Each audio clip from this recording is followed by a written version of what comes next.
Week 9 of the 2022 college football season is wrapped up, and today, as we begin to look forward to Week 10, I'll be giving you guys my updated college football rankings for this 2022 season, and we are headed right into the best month of the college football season. We are headed into November, the most crucial month of the regular season.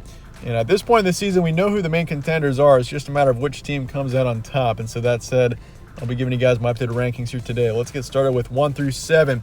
And we got Tennessee at number 1 for the third consecutive week. This team took care of Kentucky, no problem. 44-6 was the final score there. And Tennessee is a very good football team. That team on both sides of the ball, defensively, they held Kentucky to 6 points. And on offense, that team is just outstanding to say the least. I mean, Hendon Hooker and the receiving core, that team is just, they are outstanding on both sides of the ball. And so Tennessee, I got them at number 1 once again. And ever since that Alabama win, I've been very confident in the Vols, and this is a team that has a huge matchup coming up here in Week 10. They're taking on Georgia on the road. That's going to be the game of the year to this point. You got Georgia, who's an outstanding team on both sides of the ball, especially. They're known for being an outstanding defensive team, and Tennessee, who's known for having just an outstanding and a very high-powered offense. And that's going to be an incredible matchup coming up here in Week 10. Then you go Ohio State at number 2. They beat Penn State 44-31. Good win for Ohio State there, going up against Penn State in a tough environment.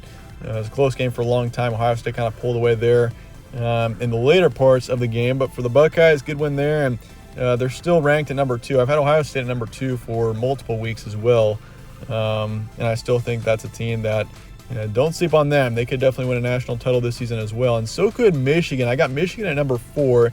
They beat Michigan State 29-7. I still think Michigan is potentially the biggest dark horse in the nation right now. That team isn't receiving much attention. They're kind of overshadowed, or they're shadowed by Ohio State.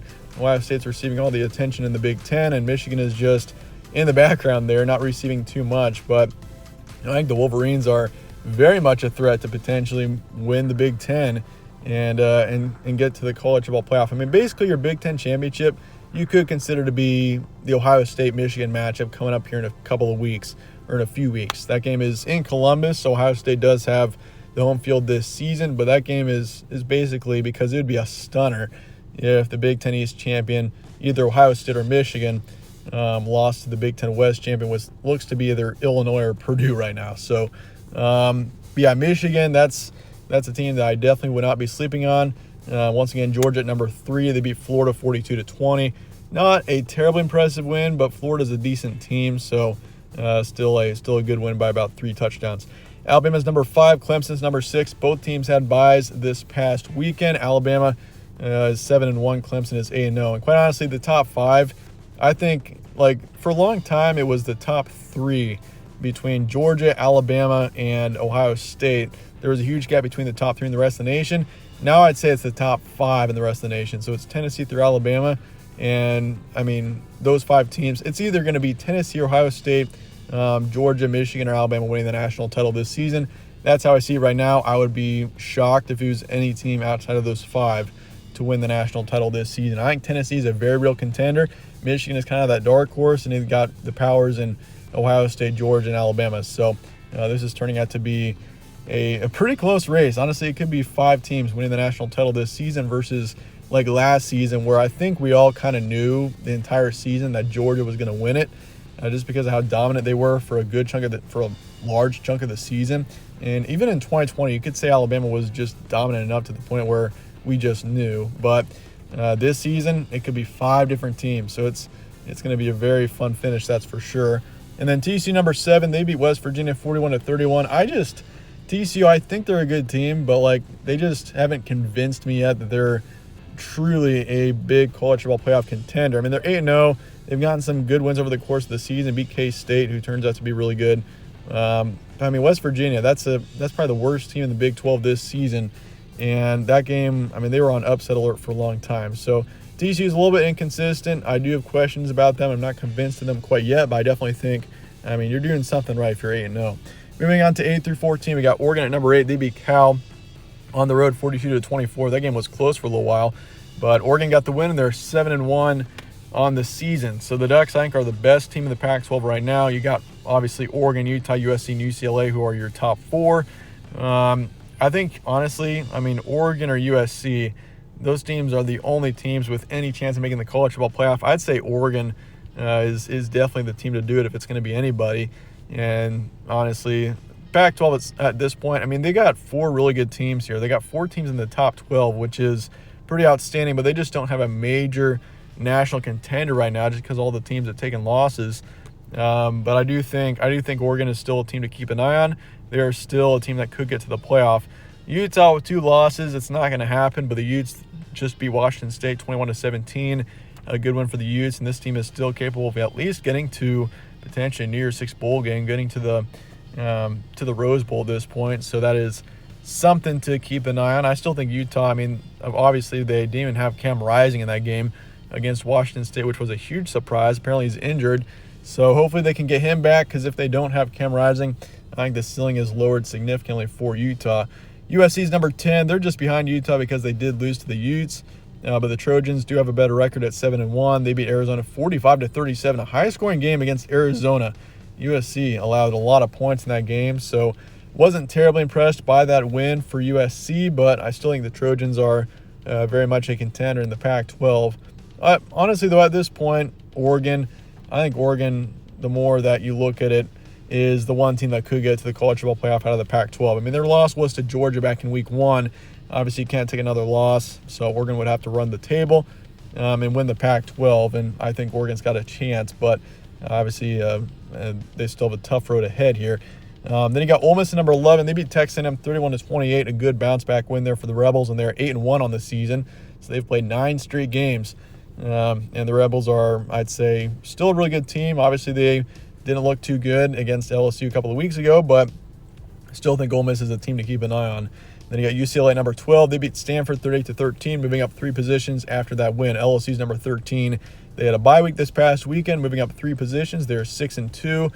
Definitely think the Tigers, I mean, that's also a huge matchup coming up this weekend. The SEC has got just some huge matchups. Alabama plays LSU this weekend as well, and that game is in Baton Rouge. Can you imagine if LSU takes down Alabama in that game? That would cause some major chaos. That would eliminate Alabama completely from the college football playoff pretty much. So, I mean, that's, and plus it'd give LSU a decent chance to potentially make a run to even win the West Division. So it's, just a very intriguing conference this season. And they got Illinois number 14. This team is quickly emerging as one of the huge surprise teams of the season. They beat Nebraska 26-9. That's a team that I could now definitely see making it to Indianapolis and playing in the Big Ten championship game. And I mean, they're 7-1. They got a really good record. Their one loss was to Indiana. I mean, if they could have beaten Indiana, which is a very beatable team, Illinois would be 8-0 and probably ranked in the top 7, top 8 right now. But the Illini, definitely a team to keep an eye on moving forward. 15-21, we got Kansas State at 15. They just absolutely dominated Oklahoma State. 48-0 was the final score. I mean, Kansas State is a team that has been dealing with a couple of injuries. They lost to TCU. That's a game that I feel like K-State should have won had Adrian Martinez had Adrian Martinez been in for the entire game.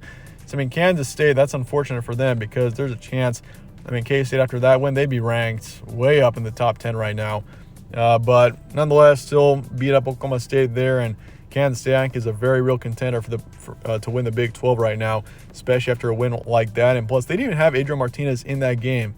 It was Will Howard instead, and this team looked just as good. So, keep an eye on K-State. That's a team that is sneaky, that's for sure. They definitely could win the Big 12.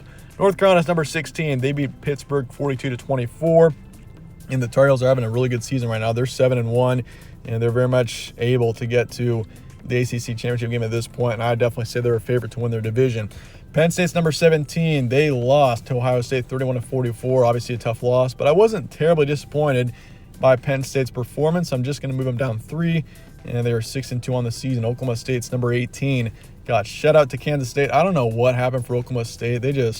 Oklahoma State's been a team that has played very well, and they've been fairly consistent this season, but then they just dropped they just looked terrible in that game start to finish. And, Kansas State, got to give them credit. They just dominated Oklahoma State. But the Cowboys, a very, very concerning loss there. We'll see how they respond.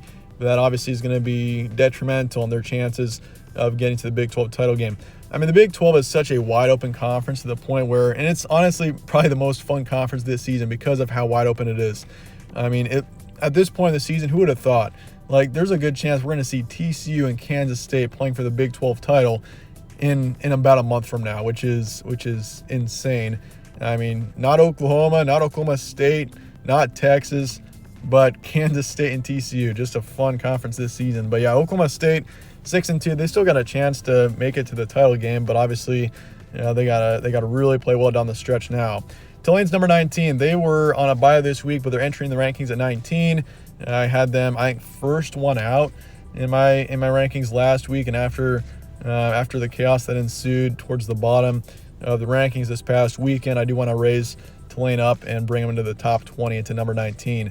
I mean, Tulane, especially, I mean, if you look at K-State, one of Kansas State's losses was to Tulane back in the early parts of the season, and turns out Tulane is a really good football team. So I like them a lot right now. Wake Forest, number 20. They also really they're kind of similar to Oklahoma State. They just laid an egg in week 9. They lost to Louisville 21-48. Terrible loss for Wake Forest, and they just looked bad in that game. And Louisville is, I mean, they're a decent team. They got 3 losses, so I mean, the Cardinals aren't even that good. And yeah, Wake Forest to lose that game is definitely surprising. So they're moving down 7 positions after that, and they're 6-2 on the season. And so at this point, Wake Forest, they got to play really well if they want any chance of getting to halfway decent bowl game at the end of the season. So I mean, November is a really crucial month for Oklahoma State and Wake Forest in particular. Texas, number 21. They were on a bye this past week, but I do think Texas is the best 3-loss team in the nation. I mean, you got Kentucky's not far behind, but I do think Texas, I mean, all 3 of their losses were pretty close, tough ones. And so Texas, I'm gonna put them at 21 this week, at 5-3, and I still think the Longhorns have a chance to still make a run for the Big 12. I mean, that's a team they've only got 2 conference losses, so I mean, there's still a chance that Texas can do it. They got Kansas State this upcoming weekend, so that's going to be pretty much that's going to be what tells whether or not Texas has a chance to make it to the Big 12 championship in the end, is if they can beat Kansas State. If they beat Kansas State, they're very much in contention, but if you lose that game, you're pretty much out at this point. 22-25, we got Kentucky at 22. They lost to Tennessee 6-44. Obviously a disappointing loss, but Tennessee is, they're just a very good football team right now. So Kentucky 5-3. I got them at 22, not dropping them down too far. And they got Maryland and Oregon State at 23-24. Maryland is 6-2. Oregon State is also 6-2. Both teams I've been fairly impressed with so far this season, so I do want to put them in the rankings this week. And then Syracuse at 25, lost to Notre Dame 24-41. You could say NC State should be in the 25 position, but Syracuse did just beat NC State very recently, so I do want to keep Syracuse in the rankings and knock NC State out. NC State just looked horrible against Virginia Tech. Virginia Tech led that game like 21-3, and Virginia Tech's one of the worst teams in the ACC this season. And so NC State was not impressed. I've just not been impressed by them the past few weeks, so I did drop out NC State despite them winning this past weekend. But Syracuse stays in, just dropping down 5 positions after that loss to Notre Dame. You got Liberty at 27, Arkansas at 28. Liberty's a 1-loss team, but I'm not convincing them quite yet. Arkansas 28, they're a 3-loss team, but they've been pretty good the past couple of weeks. Washington is 29 and Louisville is 30. Washington is a 2-loss team out of the Pac-12, but I've been more impressed by Oregon State at this point, so I wanted to put in the Beavers instead. And then Louisville is 30 with 3 losses, but obviously they had that huge win this past weekend over Wake Forest. Dropped out. South Carolina was 22, NC State was 23, and Cincinnati was 24. So that's going to wrap it up for my rankings this week. Let me know your thoughts in the comments below on this top 25, and I appreciate you guys watching as always. Stay tuned for more from All Sports Central. Catch you on the next one.